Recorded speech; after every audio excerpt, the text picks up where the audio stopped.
গত পর্বে দেখেছিলাম রাত 8টা বাজতেই সুলতানের ঘরে কলিং বেল বেজে ওঠে। সে দৌড়ে গিয়ে দরজাটা খোলে। দরজা খোলার পর সামনে একটা বক্স দেখতে পায়। সে জানতো এই বক্সটা তোলার পরে সে যদি ঘরের ভিতর নিয়ে আসে তাহলে তার মৃত্যু অবধারিত। রহস্যটা উন্মোচন করার জন্য সে দৌড়ে বক্সের কাছে চলে আসে এবং বক্সটা হাতে তুলে নিয়ে ঘরের ভিতরে যেতে থাকে। ঘরের ভিতরে যাওয়ার পরে সে এসে টেবিলের উপর বক্সটা রাখে এবং বক্সটা খোলা শুরু করে। এটি খোলার পরে সে তেমন কিছুই দেখতে পায় না, যার কারণে সে একটু চুপচাপ দাঁড়িয়েছিল। এমন সময় সেই রহস্যময়ী বাতাসটি সুলতানের বাড়ির দিকে আগাতে থাকে। আস্তে আস্তে সুলতানের দরজার কাছে চলে আসে এবং ভিতরে ঢোকার চেষ্টা করে, কিন্তু কোনোভাবেই দরজা দিয়ে ভিতরে ঢুকতে পারে না। তখন জানালা দিয়ে ঢোকার চেষ্টা করে, জানালা দিয়েও ঢুকতে পারে না। এরপরে ওই বাড়ির সকল দরজা জানালা দিয়ে বাতাসটা ঘরের ভিতর ঢোকার চেষ্টা করছিল, কিন্তু কোনো দরজা জানালা দিয়েই ঘরের ভিতরে ঢুকতে পারছিল না। হঠাৎ করে বাতাসটা বন্ধ হয়ে যায়।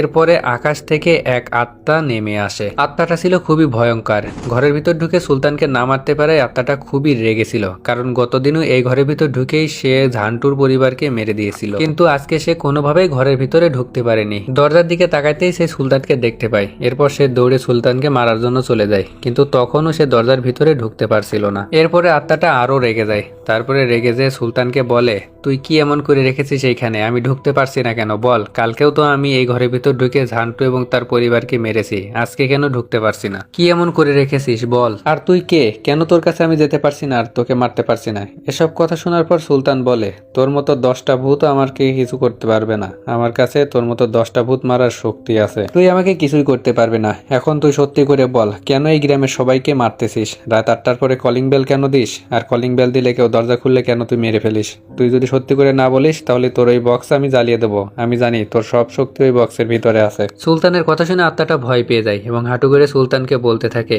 যে আমি ইচ্ছা করে কাউকেই মারিনি, এরা সবাই খুনি, এরা সবাই পাপিষ্ট। আমি যখন বেঁচে ছিলাম এই গ্রামের পাশের রাস্তা দিয়ে আমার ছেলের সাথে করে হেঁটে যাচ্ছিলাম। আমার ছেলে রাস্তা দিয়ে যাওয়ার সময় সামনে একটা পুতুল দেখতে পাই। ছোট মানুষ রাস্তায় পুতুল পড়ে থাকতে দেখে সে দৌড়ে পুতুলের কাছে যেতে যায়। তখনই পিছন থেকে একটা কার গিরে এসে ছেলেটাকে ধাক্কা দেয় আর আমার ছেলেটা ছিটকে অনেক দূরে যেয়ে পড়ে। ছেলেটা রাস্তার এক পাশে পড়ে কাতরাতে থাকে। রাস্তার দিয়ে যেসব গাড়ি যাচ্ছিল আমি তাদের কাছে সাহায্য চেয়েছি, কিন্তু কোনো গাড়িওয়ালাই আমাকে সাহায্য করেনি। এরপর আমি ছুটে আসি এই গ্রামে। দরজায় দরজায় সবার কাছেই বলি সাহায্যের কথা। অনেকে দরজা খোলেনি, আবার অনেকে দরজায় খুললেও তারা আমাকে সাহায্য করতে চায়নি। সবকিছু শোনার পর বলেছে পুলিশের ঝামেলায় তারা পড়তে চায় না। আমাকে তারা দূর দূর করে তাড়িয়ে দিয়েছে। কারোর কাছে সাহায্য না পেয়ে আমি ছেলের কাছে ফিরে আসি, আর আসতেই দেখি আমার ছেলেটা মারা গেছে। তারা চাইলে সবাই আমাকে সাহায্য করতে পারতো, আমার ছেলেটাকে বাঁচাতে পারতো, কেউই বাঁচায়নি। এই কষ্ট সহ্য করতে না পেরে আমি একটা ব্রিজের উপরে চলে আসি এবং এইখানে দাঁড়িয়ে অনেক কান্না করতে থাকি। আমার ছেলেটাকে আঁকড়ে ধরে আমি বেঁচেছিলাম। আমার ছেলেটাও এখন আর